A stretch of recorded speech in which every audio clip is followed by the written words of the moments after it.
So this video, if I actually get to it, it's going to be a get in the airbox, because I know a lot of people were pissed off at my last video that I made well over a year ago, where I forgot to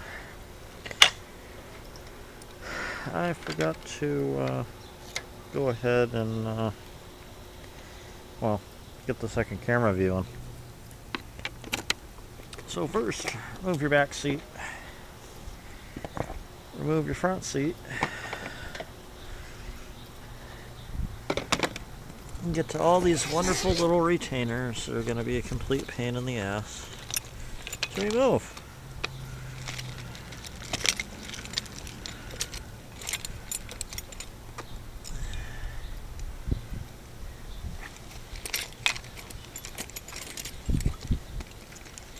There's my pen I couldn't find.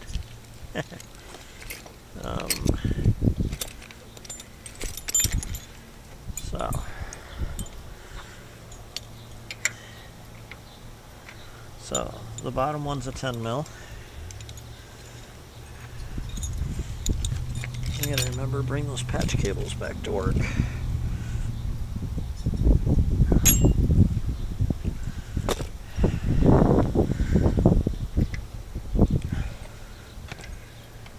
Just a word of advice when putting these in. They don't have to be fucking Superman strong, especially if you're using Loctite.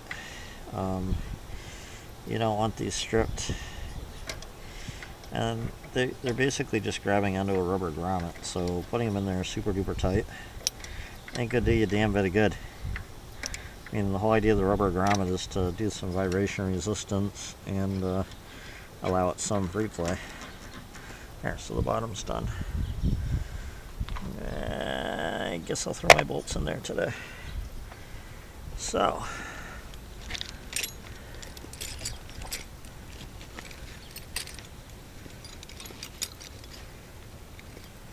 now we go over to my next favorite. Let me take off the front. So first you need to remove this absolutely wonderful cover. I'm going to be fixing mine today, I hope, where the industrial Velcro came off. This is the, well, it's one of the two black Allen wrenches that came with it. So I'll do one side, then do the other.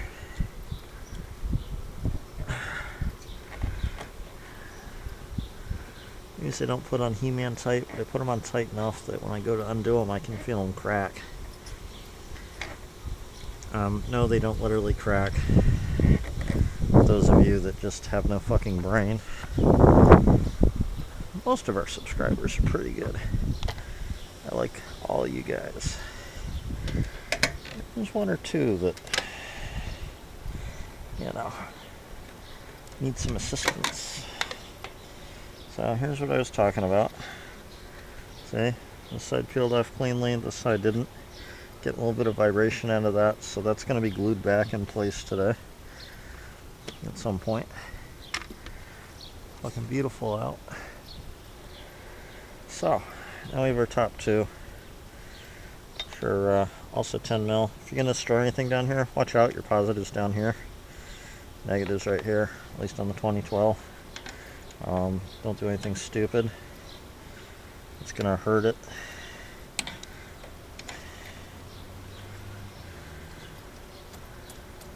That one came off really easy. So those of you that live in the Albany area, I know there's only one or two. Most of you are either international or other places in the U.S. Or even in over by Troy or Schenectady. There's the Troy Valley Center of Gravity, which I'm a member of. Actually, I got 24/7 access over there. I paid for it. I'm a super user. I'd highly recommend them for a couple of reasons. One, they will train you to use the equipment, which, well, that's a damn good idea in general. And two being, you get access to laser cutters, laser engravers, you know, all that stuff that you're just not going to likely have at home. You can basically get through them. And as I'm pulling these hoses off the tank, Blue dot lines up with blue dot. One without it. So we are halfway there. There goes that stupid light I told my wife not to install because I don't like it.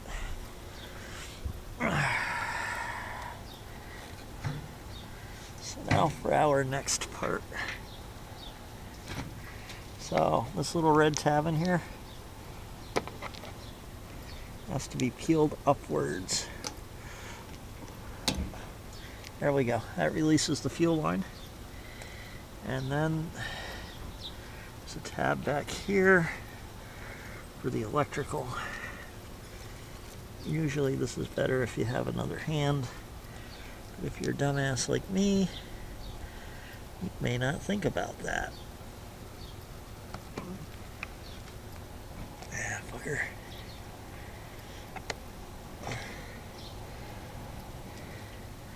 Reminds me of that South Park song, Uncle Fucker. Uncle Fucker. So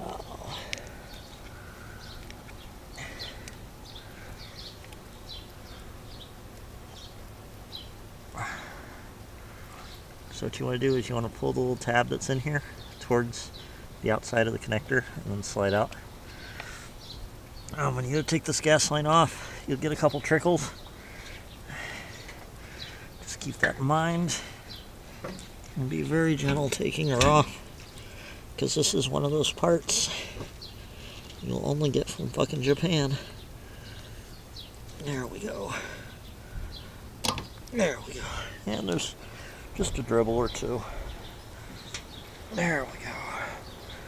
So let's go put the tank up here. As you're putting the tank down, be very careful of that nipple that sticks out right here. If you aren't and you snap that off, you need a whole new fuel pump. Hey.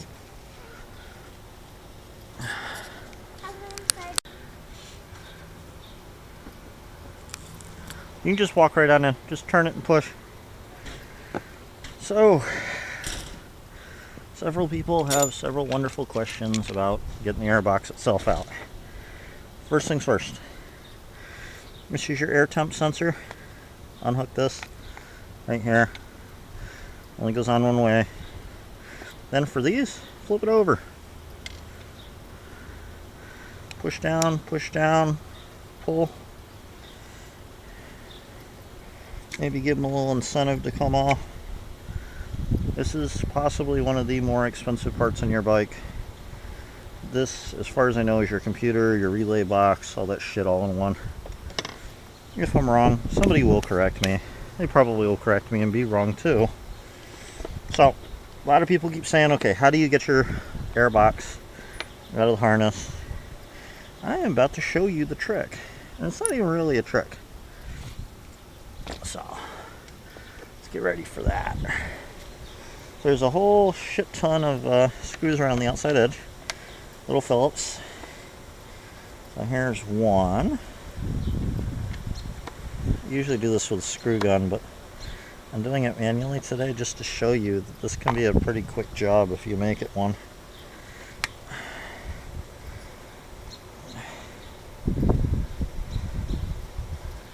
I don't remember, but I could have sworn this is the down sensor, but I don't know, I've never really fucked it up.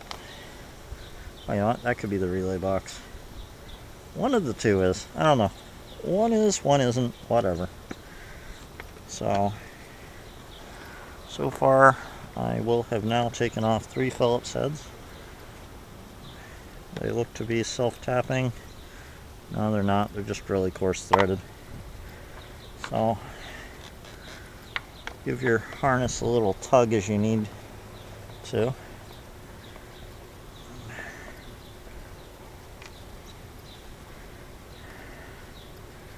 Now, if you're going to open your airbox up to do anything underneath it with your intake, grab yourself a couple fresh socks that just got washed and dried.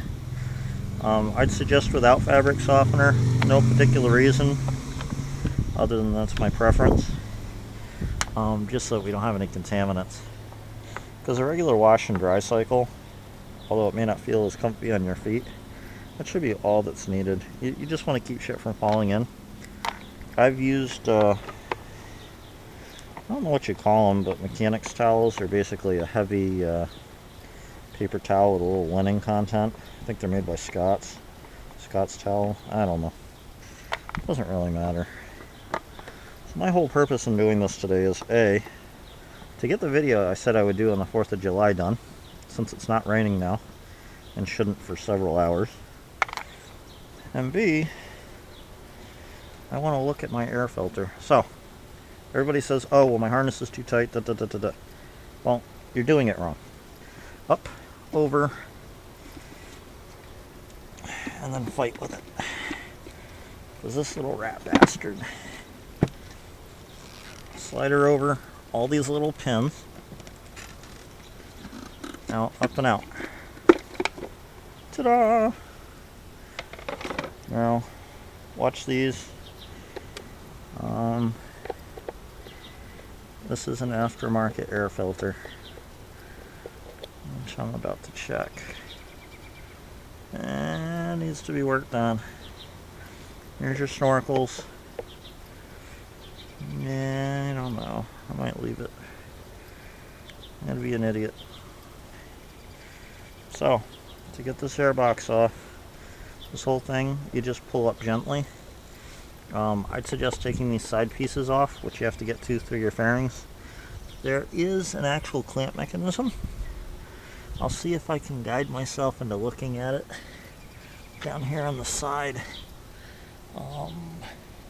There it is, right in here. You can't get a good shot of it, but it's a hex, and you can release it there, and then the whole thing pulls up. I had mine off and I tightened it, so I'm not going to do that.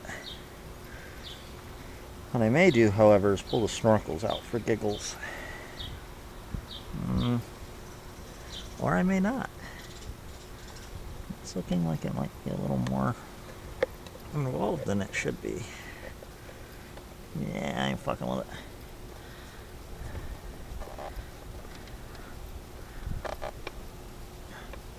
Somewhere there's a Kawasaki engineer saying, why the hell would you do that? This must be the relays. I don't know. Doesn't matter. So, that's how to get in your air box. And the snorkels, once again, right here, right here.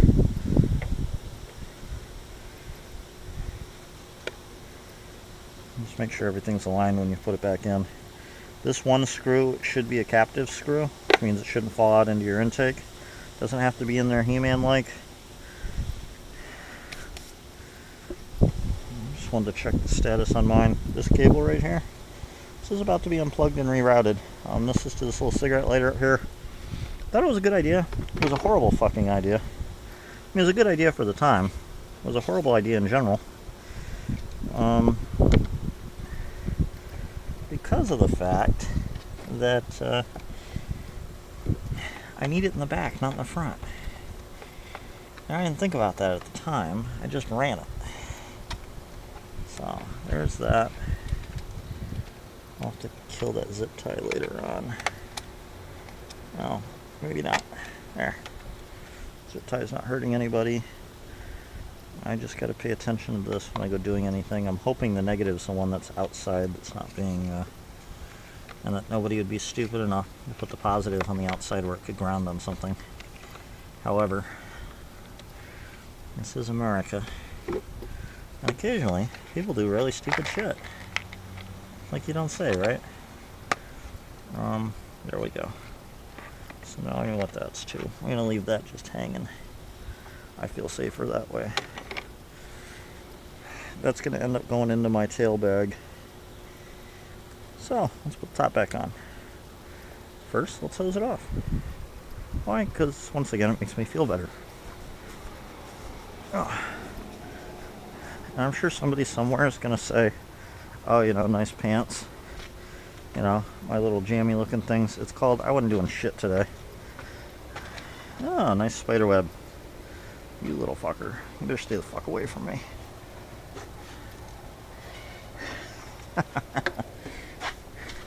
early. Wife must have turned it off. I always leave it on.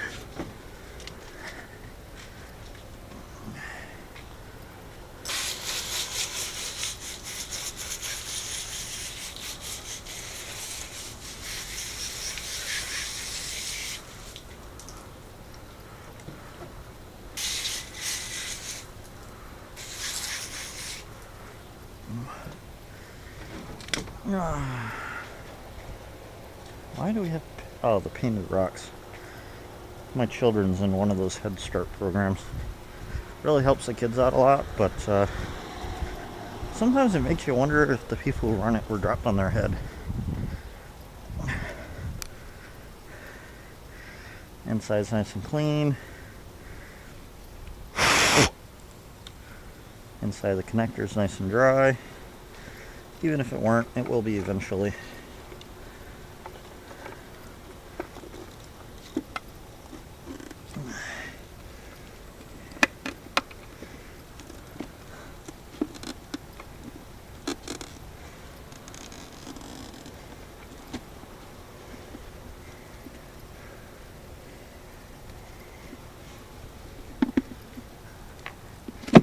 There we go. Now, mine didn't have a piece of rubber right here because I removed it. But since it's been a while, A, I know I have it, and B, fucking put it back in there. Aha.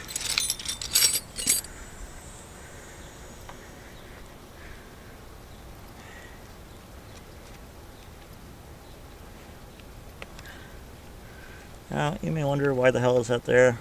I do not know. I really don't. It's there though, you know. Housing wise, do they really matter? I don't think so. It's probably just keep things from grounding or something. But, yeah. Oh, here's where you get your extra slack from. There's a little extra down here. Worst goes to worst, you could probably undo that. So, make sure this thing seals properly. You don't want a bad seal, or you're just going to let all kinds of shit in. And that would be bad. And grab yourself some of these. I would say work yourself from one corner around on a diagonal.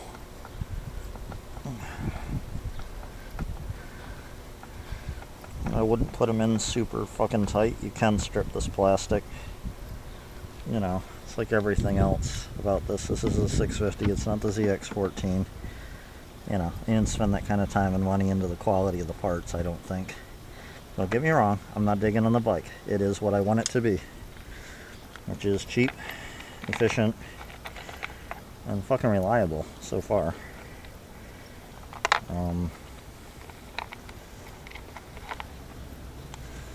So I'm now realizing that putting this shit down here is a pretty bad idea, but such things happen. Uncle fucker. I watch South Park. I'm sure a couple of people have already caught on to that. Well, that obviously ain't gonna go in there. Let's move my Scott Oiler fuse out of the way. So, if you have one of those wonderful magnetic pans, I would suggest using it on this particular project.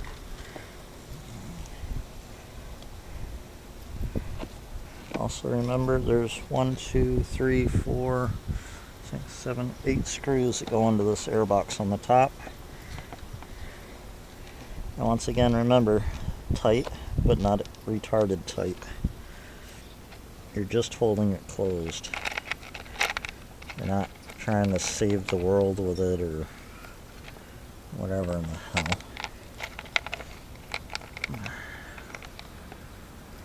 Note to self, don't put the shit back down here again. That was stupid.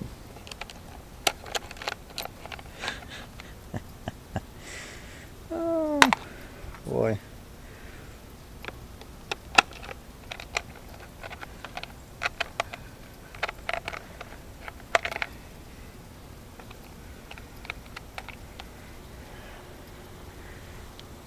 So let's go over here.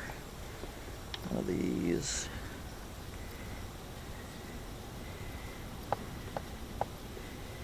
So I'm told this thing stores about an hour worth of video. Let's see just how long that truly ends up being, since I will have opened and closed the airbox and put on the tank. Under an hour, I hope. If not, you know, I guess somebody can sue me. Oh wait, they can't. Adding in all these repairs are at your own risk. If you don't have the knowledge or what have you to do it, or have any questions about it, please don't attempt it. Don't hurt yourself. Don't hurt others. You know, don't try to accuse me of being liable because you did something you shouldn't have. When in doubt, go to the dealer if you have to. I don't like the dealer. However, you know, 1,000 different strokes for 1,000 different folks. So, our airbox is almost closed. It is now. If you do take the part underneath this out, that I don't know if you call it a breather assembly, you're gonna find there's two hoses on the bottom that have to be reconnected, plus the actual throttle bodies. I'm not going into that in this video, and if you can't figure it out, then you probably don't belong doing the job. You know, I'm not trying to be mean, but a lot of the stuff, if you can't figure it out, you just please don't. You know, I don't want anybody hurt or injured just because they got over their head, or, you know, whatever could have happened. But this little fucker, I had the hardest time getting that to open and close properly. What would happen is, put the key in, then you put it back, and this little swiper wouldn't close again. I eventually ended up using my chain lube for my Scott oiler, and it freed it up. It wasn't for the longest time, and it was getting ice and shit in there, and I didn't really appreciate that. It didn't really either, because it would freeze up in the winter. So, we hooked up our intake air sensor. Now, we go and we plug these in. Big one goes on the big side, push it until it clicks. Little one goes on the little side, plug her in. That's that. Now, onto our hoses and electrical. And I'm going to slide that around there. It's from my GPS. Apparently I'm not. Oh well, that's my little GPS adapter down here. I have a Garmin. So, here's what we got. We got maybe 2 drops of gasoline that spilled. That'll evaporate as the sun hits it. Let's get this tank on. She's almost full, by the way.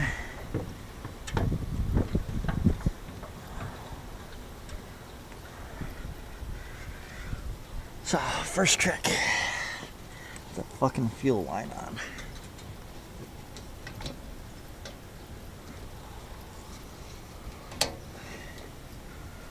Put it on, push it all the way in until it clicks.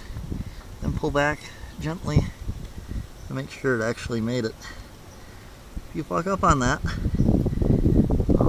you're gonna have problems. Plug your electrical back in and set her down. There we go.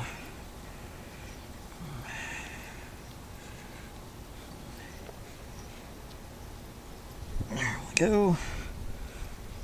I do realize I make hose pliers. I do realize I don't use them.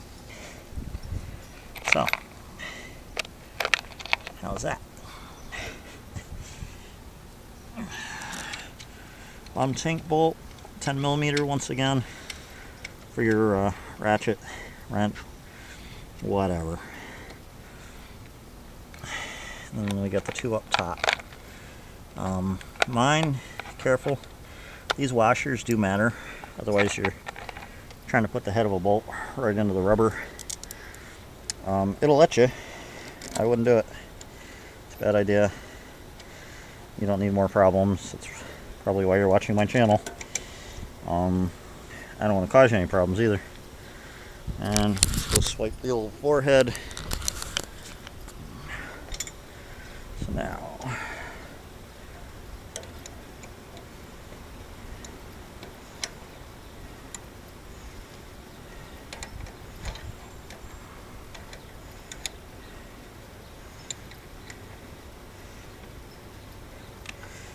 you'll notice that I'm putting all these bolts in before trying to start it. Well, are you an idiot or something?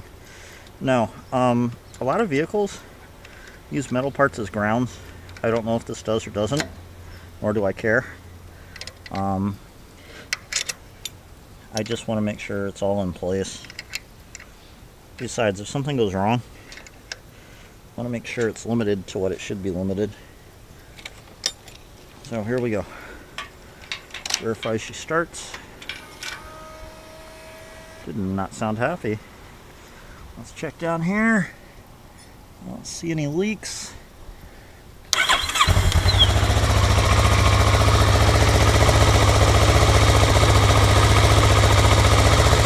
Yeah, the red thing's closed. Get out. Close that clip. Everything looks good in here. Here's one of those hoses, this big fatty right back here. It's one of the ones I'm telling you about. This one also comes off the airbox, if I remember right. Kind of matters.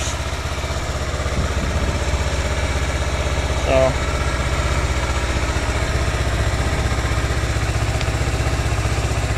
I'm gonna let that run for a minute. Basically to bleed pressure off that tank. I'm gonna set my Scott oiler because it's ready to. It's not good. It's time to calibrate. Okay. Shouldn't be running right now, but it is. I'm gonna have to reset that up. 90 seconds per drip. It's still showing us ready to dispense, and I'm not really sure why. It shouldn't be. But, okay. So, Scott oiler harness goes back in here. And then, we'll just come up here before I get too freaking carried away with this shit. We'll get the cement, put this back on. But you guys got the gist of it. Any questions, let me know. I respond to them. Sometimes it takes me about a week. If you don't like it, go pay the dealer. You know, flat out. So, everybody have a great day. And enjoy your week or weekend. Hopefully you're having some nice sun. Be able to get out and do what you want to do. Peace, people.